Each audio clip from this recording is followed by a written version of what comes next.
Hello everybody, welcome back to the James Lawrence Allcott channel, a channel that has been talking about England for quite a while now and hoping that maybe, just maybe, they might do something. Well, England played Denmark very, very soon, guys, and that's what this video is going to be about. We're going to be previewing England versus Denmark in the semi-final of Euro 2020.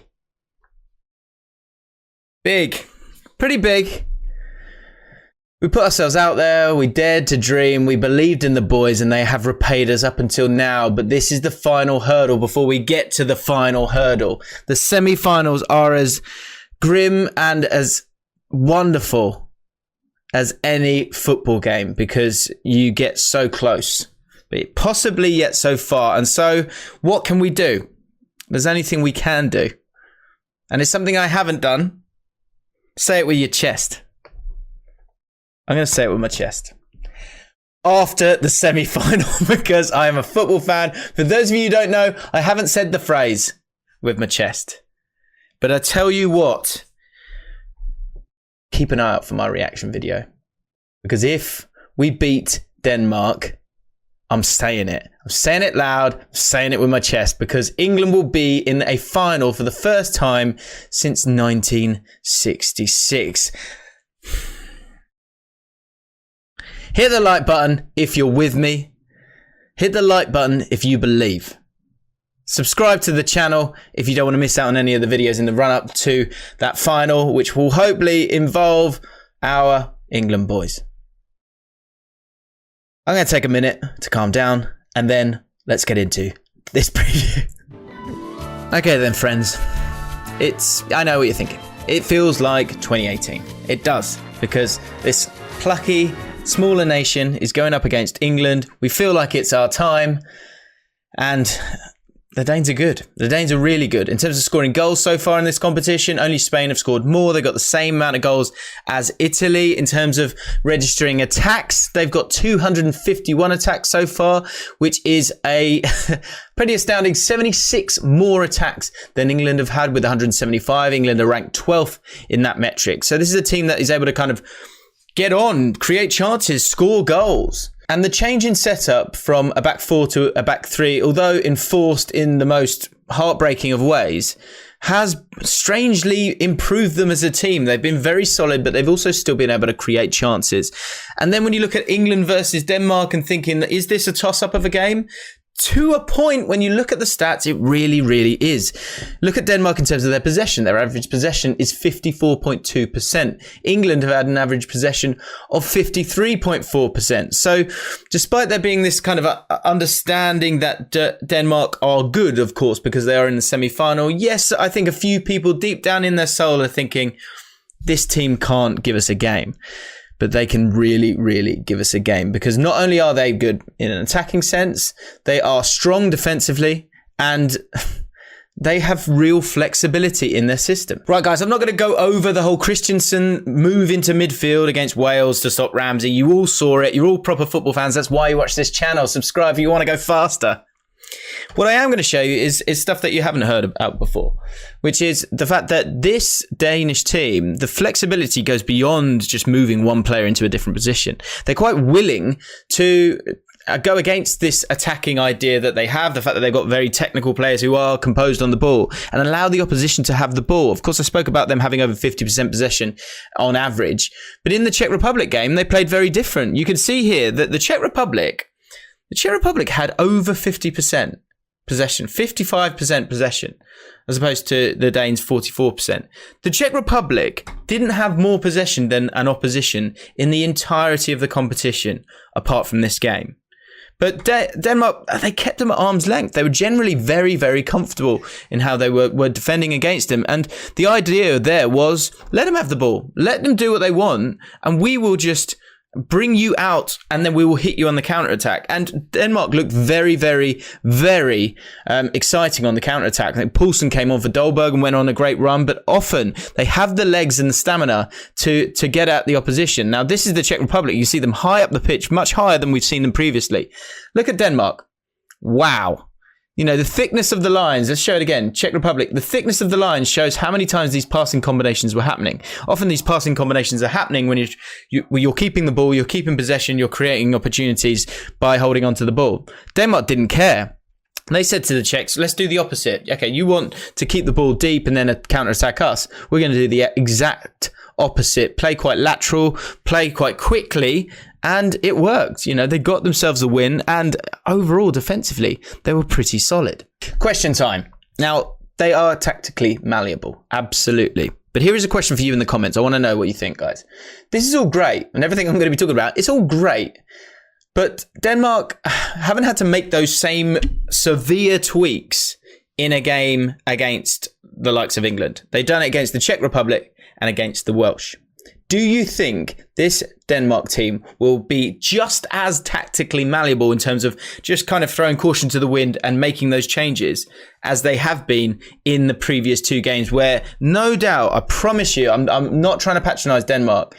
It's been wonderful, but you've got to take the context into every game. So do you believe that they will make those same changes, or do you think they will just have their system and stay strong with it? I'm intrigued to know what you think, so let me know down below. Despite that tactical switch against the Czech Republic, Denmark are a very attacking team, 2.2 goals per game, and you can see here from their XG that, it does back it up as well. They're not getting lucky with those goals. They're creating those chances and taking them as well. Another interesting stat is that 3 of the 11 goals that they have scored have been from outside the box. Remember those screamers against Russia? So they are willing to kind of have a little pot shot from outside the box. Great goal from Dolberg as well against Wales outside the box.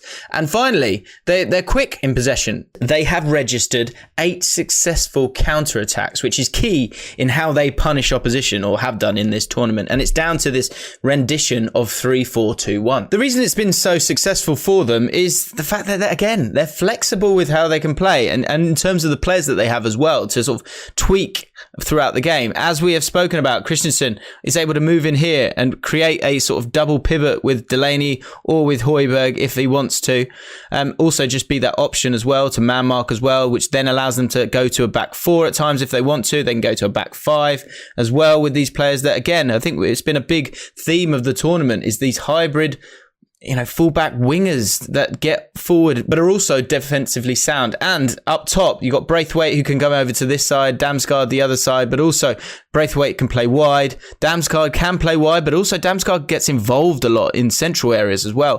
Højbjerg, from a lateral point of view, he's someone who we know can play in those defensive roles and be combative, but he's actually been a real playmaker for them as well. And again, Dolberg, happy to drop in deep and get on the ball, but happy to kind of play the lines and work hard as well. So a lot of sort of hybrid footballers. I think that's what we're seeing now. Players that are completely ready and willing and able to play numerous roles at numerous times during the 90 minutes. One player that, of course, plays in the Premier League, and is one of my favourite players in the Premier League, actually, who I did want to kind of talk about just for a second, is Pierre-Emile Højbjerg. And the reason I want to say that and speak about him is because he plays very differently, very, very differently for this Danish side. Normally you expect him to just get the ball and give it simple, but he is a much better player than that. And you've seen that from his average ratings. In terms of the average ratings for Denmark, he is second at the moment, the average of 7.24. He's actually tied second in terms of assists with Luke Shaw for most assists in the tournament so far. And he's got the same amount of dribbles as Kevin De Bruyne in this competition as well. So going forward, he's been brilliant. Also, if you look at the last game against the Czech Republic, the total passes that came from him, 41% of those were forward. This is something that we really haven't seen from Højbjerg since his time at Southampton, and something that I think a lot of us had forgotten. But alongside Tom Delaney, whose percentage was 36.7%, although Delaney got forward and got himself a goal, Højbjerg's progression for Denmark has been influential. On to England. Come on, England! Come on. Sorry, just needed to get that out there. In the Ukraine game, I think what we really saw now in full focus is that this team doesn't go through the middle. It doesn't work zone 14. And this is from Matteo Pelotti on Twitter. And I thought this was really, really interesting because these are the 4 semi-finalists left in the competition. And look at England and how little we get into zone 14. Now, this isn't to say that there isn't a lot of benefit in it. So the idea of zone 14 is that this is where a lot of goals are created because you suck in players. And even, say, the Germany goal with Raheem Sterling, it was him getting the ball and being able to drive into zone 14. And again, Kind of the same thing for the Ukraine game with the first goal. He drives inside into that zone 14, brings out a player, or they're concerned, or there's confusion, and he's able to play that beautiful pass to Harry Kane. But generally, I think we work our way down the sides. Think of the second goal or even both those goals against Germany. We were looking to go round the side. That's why Luke Shaw's been so influential. And again, I think why a lot of teams have been so brilliant in terms of their fullback plays. That's been where a lot of the space has been, because there's been a lot of players in the middle of midfield. And so for us, we can get overloads out wide and just allow Phillips and Rice to deal with it, the rest of it, because their role is not ball progression. It's just, it's sweeping up stuff and then giving it out wide and playing it out simple. And that is shown by the average positions and the passing maps. You can see, look, side to side, side to side. If you think about the Denmark game and how thin they were there, very lateral, getting the ball forward. Instead, England, Ukraine, look at that. I mean, it's crazy, right? So we're not focusing in this area. So from that, I then thought, what does this mean for Mason Mount, who I think has generally been quite quiet? And actually, there's one final thing I did want to show you. This is from The Athletic. Now, surely you've heard of The Athletic. They're absolutely fantastic. I have a subscription, get involved. But this is from The Athletic. And this, again, shows throughout the tournament that focus into the central third has just not been there. It's not been a concern. And I think the reason for that is defensively, it's a much safer way of attacking. Because if you lose the ball in those areas, I think we've got those players who can shuttle across, and you've got to get past Rice and then Phillips, or Phillips and then Rice, either way. So that's been a big part of what's made England so strong, both defensively and offensively, or it's almost felt very safe. Yeah. So with Mason Mount, the interesting thing is he still going to be involved? Is there use to him? Yes, there is. I think if you look at his touch map here, you can see that the use of his intelligent movement, which I think people have almost used as a kind of negative about him recently, but it's also, and that's because Jack Grealish is such a wonderful dribbler of the ball. But this is again maybe why we look to him. We look to play him is because defensively he will get on the ball and pick up areas of space. But what's interesting as well is on the right hand side of the pitch, you can see he was getting a lot higher up to then allow Sancho to get higher up as well.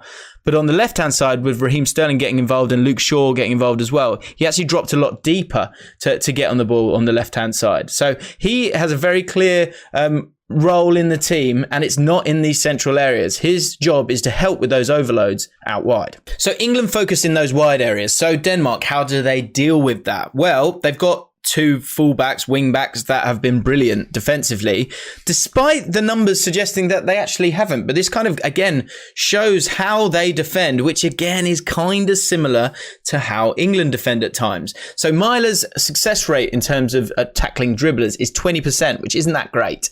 Striker Larsson's attempted 0 tackles against dribblers as well. But if you look at their successful pressures, they're in the top 5, top 4 if you take out Eriksen.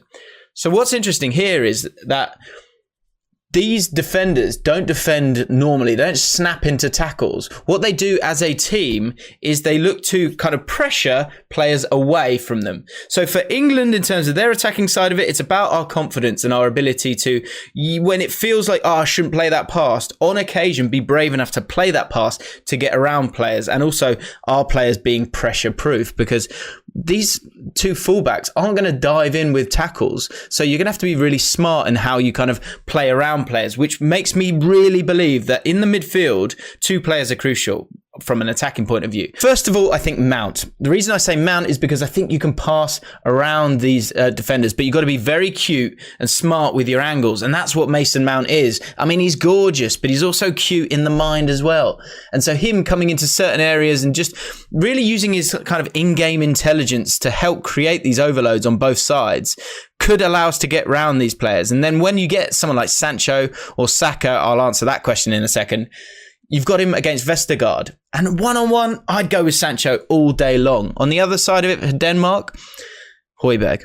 Højbjerg is the player, because if you've got Mount over here, Phillips trying to get involved a little bit as well, there is a lot of space through the middle for this Danish team. You've got Damsgaard, who likes to come into these central areas as well, Braithwaite ready to go as well. So Højbjerg as that playmaker, but also as someone who could be a bit box-to-box, could get beyond Rice with those dribbles that I've spoken about as well. He is going to have a huge game in a way that we weren't expecting, in an attacking sense. if they're able to create stuff from those counterattacks, from those successful counterattacks that they've had in this tournament, Højbjerg, who's been getting their assists for them, is going to be absolutely huge. So it's going to be so interesting to see who gets the better out of this game, Mason Mount or Højbjerg. Now, I'm talking about Mount, and I imagine a lot of you guys are going, he's not even going to play. That's very possible, because there are two ways that England play. They play 3-4-3 and they match them up, or they play 4 at the back and try and have an extra body in midfield.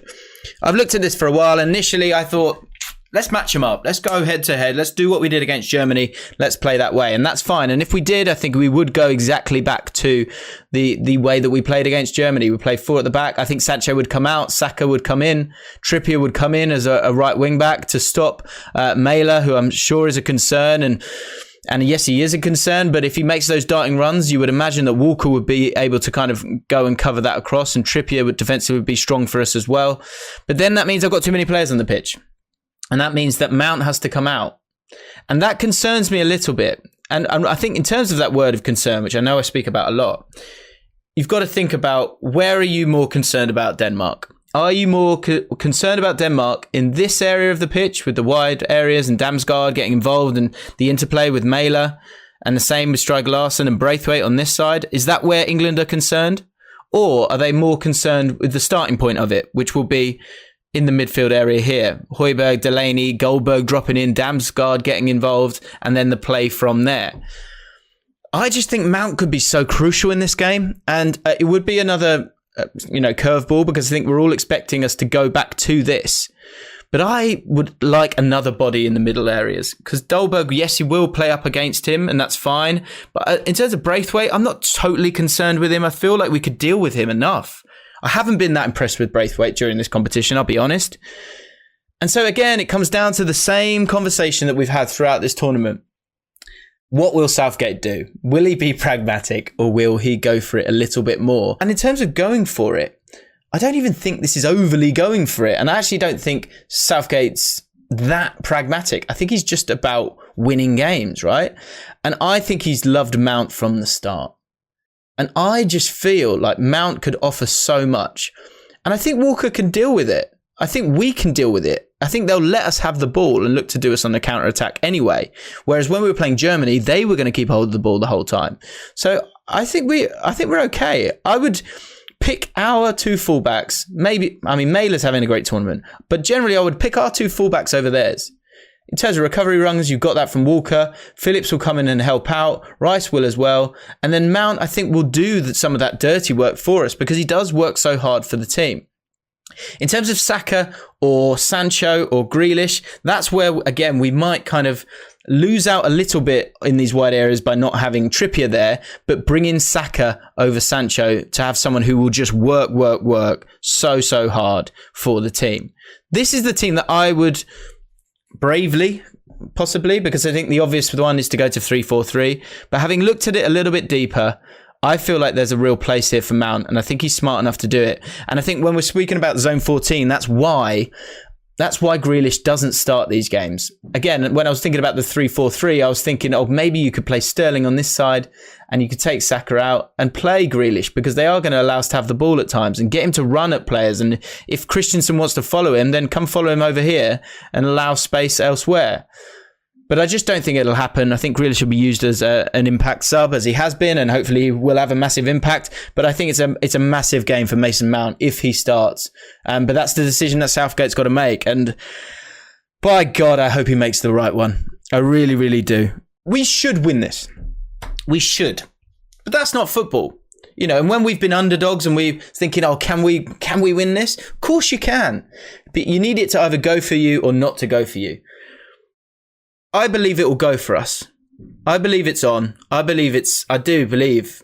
And I want to say those words, but I'm only going to say them after the semi-final.